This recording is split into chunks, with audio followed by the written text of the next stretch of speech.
Latest discovery. I mean, I don't know if it's latest, but like somebody I've been bumping a lot. Lucky Day. He's really dope. Big on that wave though. Like I love like a lot of the kind of alternative R&B stuff that's been coming out.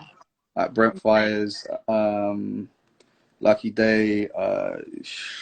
God, I mean, there's I feel like there's names. There's a ton of names, but I just can't even. Yeah, don't worry about it. Half of them right now. Have you heard Lave and Cali? Who? Lave and Cali. No, I don't think I have. No. Oh, you should. I'll send you his stuff because he's actually Dutch, but he lives in LA. Oh, dope. He's one of those Lucky Day type of artists, and I've been just playing him out. He's young, but he has that old soul type of feel. I think you would dig him. Okay, guys. I know everybody is anxious to go to these questions, and I'm sure there's a lot of questions that I would have. That I also have. So let's see. Let me pick a good one. Okay, this is nice. Somebody says that you're one of the most underrated producers. Thank you. Okay, what is it like working with Cool and Dre? Dope, man. I mean, Cool and Dre, like, actually got put in touch with them by my manager, and yeah, they're mad cool, man. Mad cool. Like, I haven't got a bad thing to say about them. So you've worked with a lot of people. Who was a person, or who were people that you were really, when you were working with them, like, oh wow, I did not expect this, whether in a good way or a bad way? Something that I love that's happening right now is that people that I like idolized or like really look up to are showing love, that I like really were a huge influence, like people like DJ Khalil and Jake One.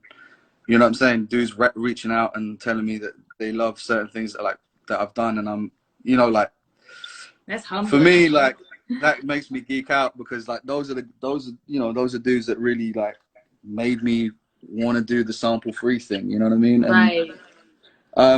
But in terms of like, you know, I don't know, people surprise me all the time, like, you know, but then people surprise you in a bad way sometimes too. You know, you meet people sometimes and you think, oh, why are you like that? You know what I mean? I'm not going to name any names, but there's definitely a few legends that I've met over the years where I'm like, but you know, like you stayed you, man. For as long as I've known you, you just stayed you. Let me go through some more of these questions.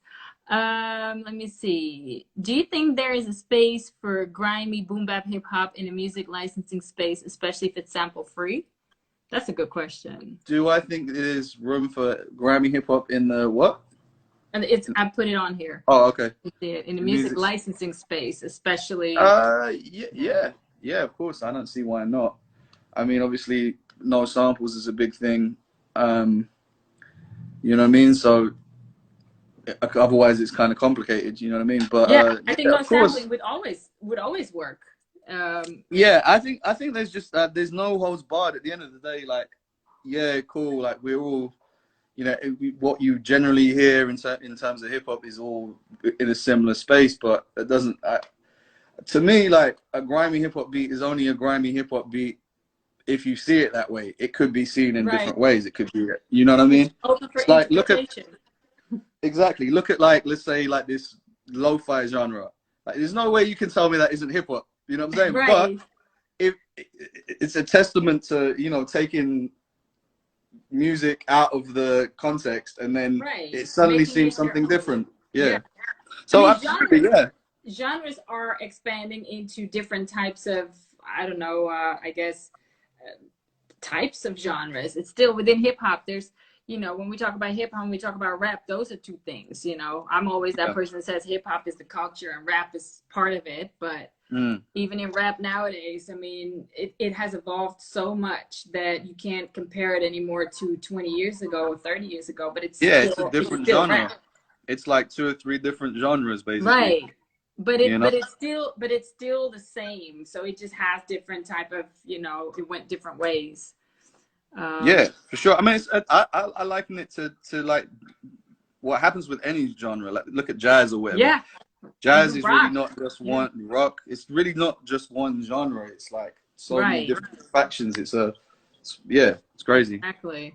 Okay, there's you know what? You are the person that gets the most questions. Like I never had so many questions with my guests before. Um, who's your top 5 MCs you've worked with? That was one of my questions as well. Well, shit, man. Rest in peace, Prodigy. Prodigy is probably like my top. That's my favorite rapper of all time. Um, Top 5. Shit. I'm about to name 2 dead people as well. Sean Price, definitely. Oh yeah, I love Fun Man. Yeah, he was great. Banks, I love Lloyd Banks can rap his ass off too. Griselda. Um, and I mean, I've worked. Yeah, there's a forthcoming placement that I've got that I don't know if I should. I don't know if I should jinx it, but yeah. Don't worry about it. We'll circle back to that one. But my 5th place is for that person. We'll get back to you about that. We shall see when that comes. You know what I'm saying? Yes, I'm looking forward to it. Yeah. Here's Mr. Lavelle Coleman. What's the best way to collaborate? Oh, shout to Lavelle. Oh, you know him. Okay. Best way to collab with Beat Butcha. I don't know, man. Just hit him up. Yeah, try and build a relationship with me. That's a personal relationship. That's how you collaborate with me, basically. And be serious about your skills and your craft. Yeah, of course. Yeah. You can't just be there on some, hey, I want to do some cool shit. No, you got to be good and you got to be passionate about what you do. Yeah, exactly. Yeah, you got to be on your game, and I don't know. Yeah, I'm big on into like personal relationships with people. You know what I mean? That's how I like. You know, I pretty much everyone I collaborate with frequently, they're like friends. They're friends. You know what I'm saying? So right. And I like to win with my friends. So like, right. I don't know. So if I want to do an album, if I want to rap, then I have that relationship with you already. Yeah. I mean, yeah. Of course, just go. Are we gonna do? Let's do a dancehall album. Let's do. No. I'm gonna rap. We're not doing dancehall. No. We're doing hip hop, grimy hip hop. Okay. All right, great. All right, let's go. Yeah. So I'm starting a label. Let's put it out. Okay, that's good. That's cool. Okay, you heard it here first. He can't backtrack anymore. Yeah, I can't backtrack. I'm gonna revisit this with you in the future. Okay. Well, you would be surprised. I was good. I used to rap. You did? Yeah, I was on a female MC tour out here. That was actually when you were still out here, but I didn't even know that. Exactly. Well, I must have missed it. Yeah. Well, you didn't miss anything, but I was okay. Oh, fire! Definitely have to hear you rap now. Well, yeah, we'll do something at some point. Yeah. Let me see. What inspired you? And this is basically what we already talked about. So let's circle back to this. Watch it when we're finished. Okay, this is a good one. Mr. Be Humble, the creative process behind the Mobb Deep Timeless track. God, well, the creative process behind it. Really, mostly experimenting. So I used to have like together? Did you create that whole track together, or was that something that you specifically made for? No, I actually I made the beat by myself. Like at the time I was living in Birmingham in the UK. Okay.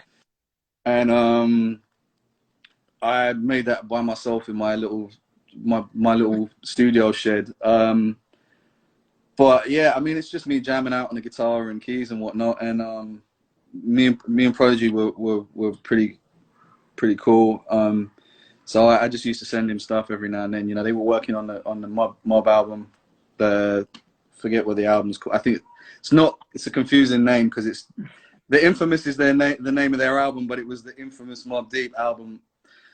I don't know why they did that, but but basically the creative process behind it was me jamming out in my studio in Birmingham. In Birmingham, and then sending them the beat, and then I did do a bunch of post production on it. They sent me the vocals back, and then I did like a crazy outro. Actually, it's funny. There's like a 2-minute outro that they faded out into like half a minute, but but it's crazy. I like went in on the synths and all that type Right. of shit. You know what I mean?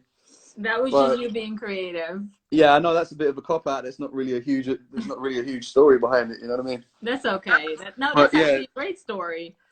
Let me see. There's so many questions, so many questions. Oh, some people that just tuned in, some of the questions are already answered in the beginning of this talk, so feel free to watch back on my IGTV after this. How did Griselda change your life? If how did it change my life? Well, it changed my trajectory in a kind of weird way.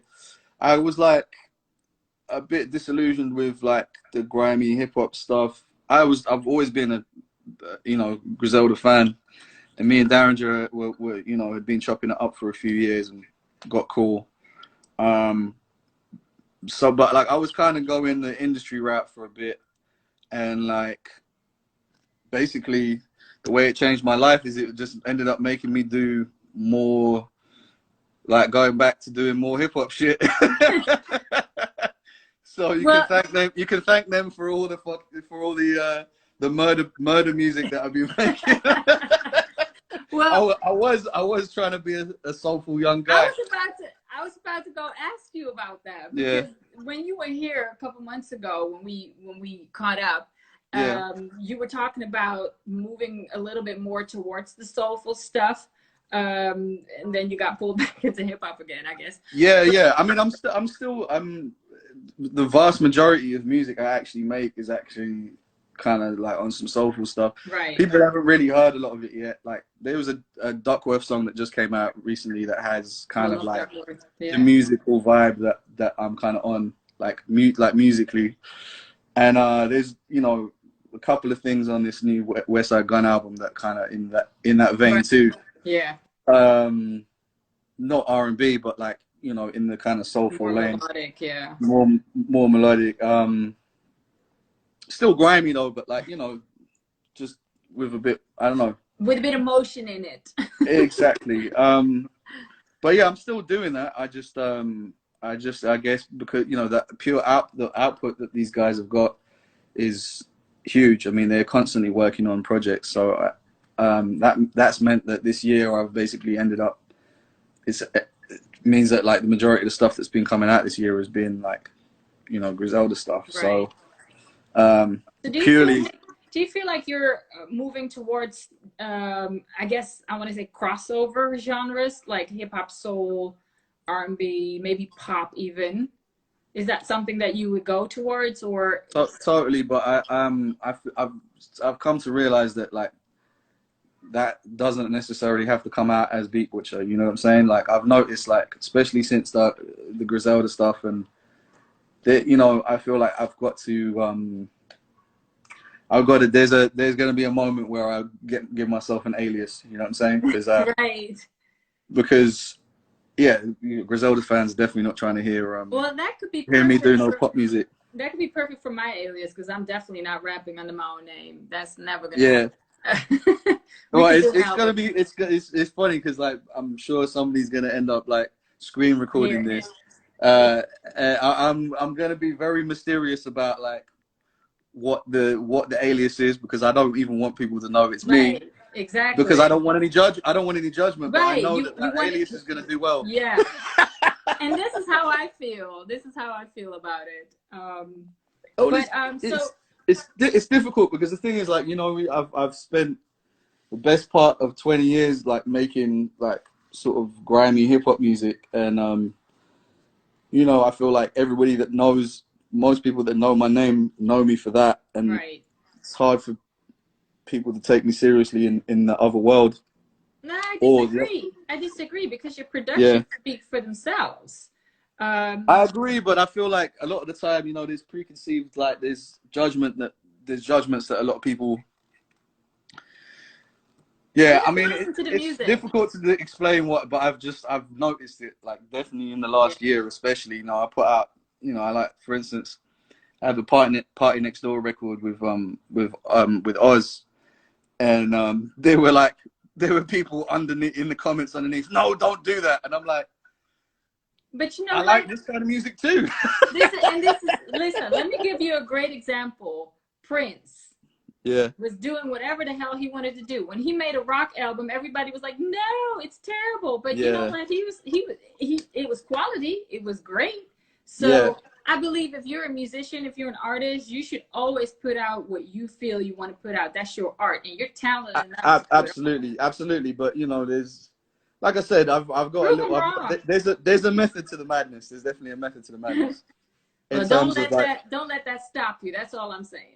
oh, I'm not letting it stop me, but I think in order for that music to have the best reach, you the have to best do reach, it. I'm gonna have to do it under a music. Yeah. So you know, I'm working on that already.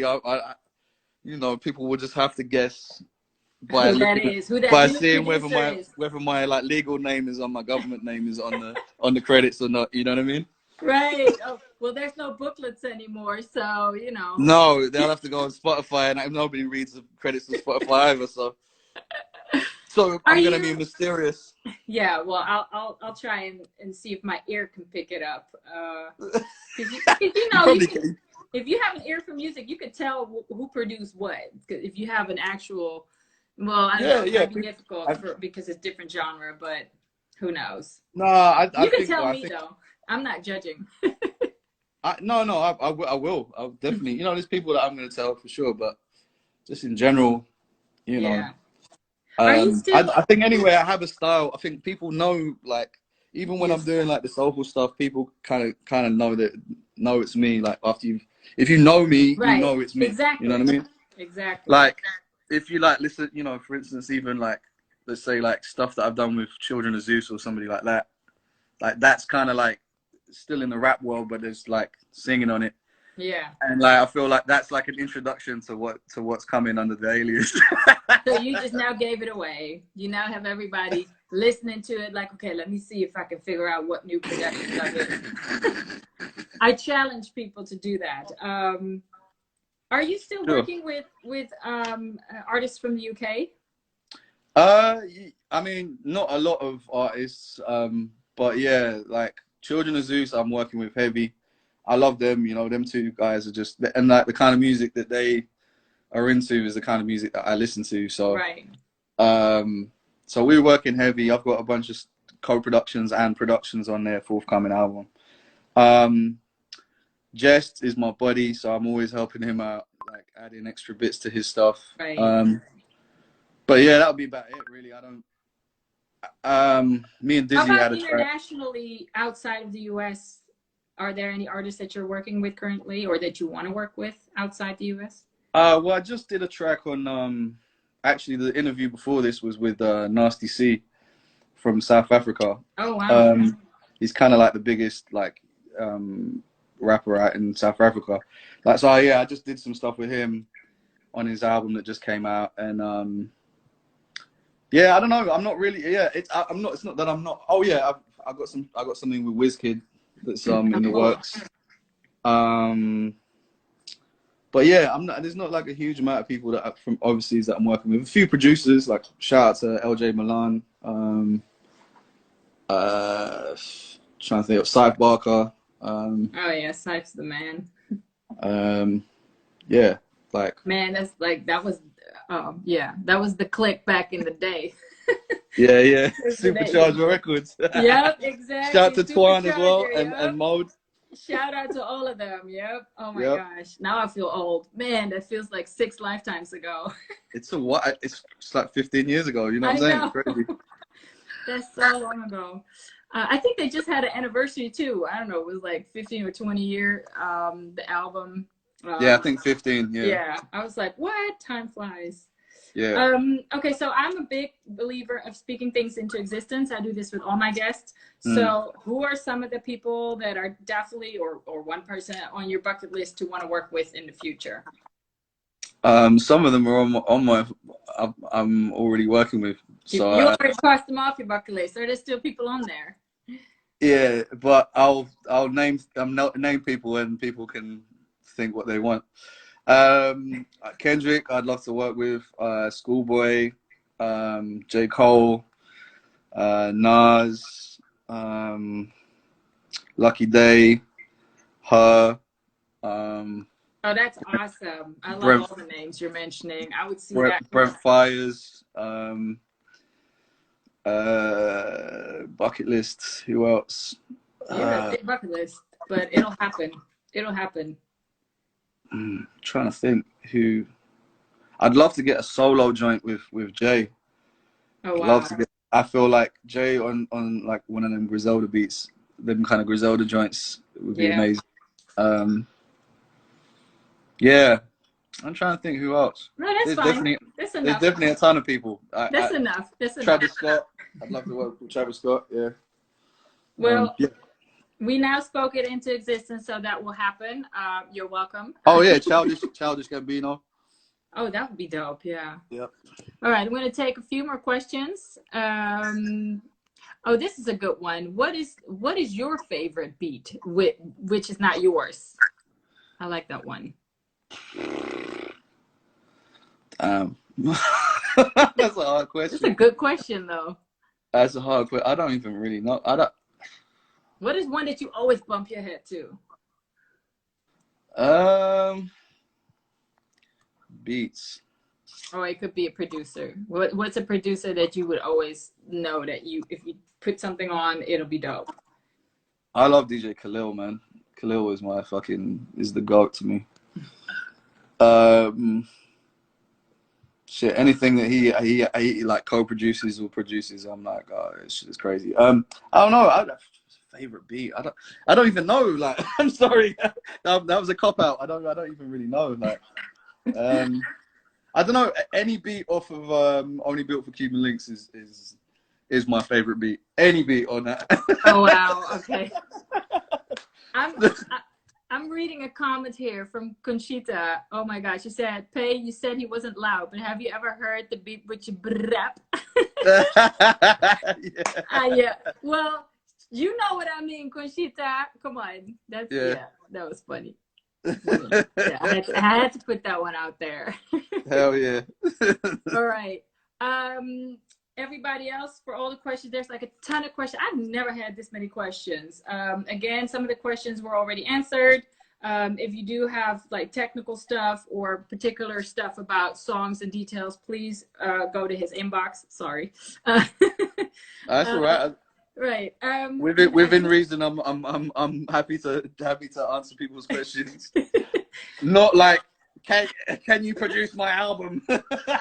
Right. Other than that, I've got $50. Can you produce my album? This is my budget. Sorry. Yeah. Well, go back and start saving more money and come back. Shout to Lord Quest, by the way. So one of the things that I always ask is, well, actually, what is the most asked question that you get? I mean, a lot of people ask me like how I do like those like textures on the like the non-sampled stuff. There isn't really an answer to it though. So what people like, you know what I mean? Then they can stop asking that now. Yeah, well, I don't know. A lot of people ask me like, a lot of people ask me like, how do I, I guess everyone gets this if they're doing something is, how do I get in the game or whatever. Yeah, but that's and I just always think to myself like, well, it's there's no shortcuts or anything. You know what I mean? You've just got to put has the same journey. There's no one way to get in the game. You have to find your own path. Thank you. And yeah, there's no blueprint or manual to get in the game. And one of the things that was most important about getting in the game that you also addressed in the beginning is networking. Build those relationships. Find the people that are affiliated and get in there with your craft and your skill. Yeah, and I feel like everybody wants everything quick. You've got to humble yourself and put yourself in positions to, nobody goes straight into the game. Everybody starts somewhere. You know what I mean? So like people don't see that.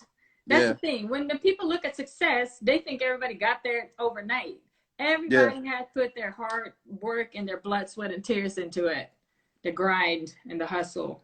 For sure. I mean, you're gonna stumble. You're gonna make mistakes. You're gonna fail at some things. But like, persistence and just learning from every moment that where there's a you know, a block in the way is important. You know what I mean? Like it's important. Yeah. You know, like nobody gets anywhere without like doing a bit of struggling. You know what I mean? You Right. have to Well, put the listen. hours in and the legwork in. You know, it's a cliche. Nobody wants to hear it. Everyone thinks, nah. But some people just go in the game. Nah, for the most No. part, they don't. They just, you know what I No. mean. You have to And the put the few legwork people that did got lucky, and that has everything to do with luck or the right circumstances or money or network or wherever they were born into. in. Yeah. Yep. But other than that, most people just work hard. What is the one big advice that you want to give to people that are trying to get in the game? Focus on the music and building relationships. That to me is like you have to have fun first. Like if you're not Yeah, having fun, there's no point. Like everybody's like so focused on gotta get a placement, gotta get a placement, gotta get a gotta placement, get the money. Yeah, gotta get like just have fun making music, experiment, like you know, like try and you know what I'm saying? Like that has to come first, man. You know, like the creativity has to come first, and then you know, if you know, once you've kind of got your craft down a little bit, then you know the other things will come. If you're good at what you do, it will come. You know what I mean? yeah, and Especially stay if you're making the right strategic moves. You know what I mean? right and stay making progress at your craft because you're never too Yeah, old to learn. You're never outlearned. absolutely, absolutely. All right. Well, I want to thank you so much for this conversation. It was really great to hear where you're coming from and how you're navigating today with this pandemic and that you're still doing your thing. I want to thank you for having the most questions ever during a live. Sorry Thanks about, for everyone for tuning in, and thanks I for having know. me. Thank you everyone for participating and for, yeah, for hyping him up because he's worth it. Definitely there. Worth it. You're worth it. You're worth all the L'Oreal. hype. You know, you worked for it. You worked for Yeah. it. And yeah, no, thanks so much, man. And I hope I get to see you on this side soon again. Hope so You know, too. family reasons and whatnot. Definitely let me know when you're heading this way. And I have to go to LA again because this year has all been, you know, shot shit. I can't go there either. But I Yeah. told you last time I'll be in your studio next time, and maybe we'll do that recording under different aliases and stuff. Hell yeah. Hell yeah. The reggaeton death step. I'll let you decide it. I'll just write. Yeah, yeah. All right. Well, Can I thank you put so vocals much. on it too? No, it's okay. We'll see. Maybe. Hey, be safe out there. Stay grinding. Stay working. And I hope to hear a lot more from you musically as well. And talk to you soon. In a Bye. bit. Peace.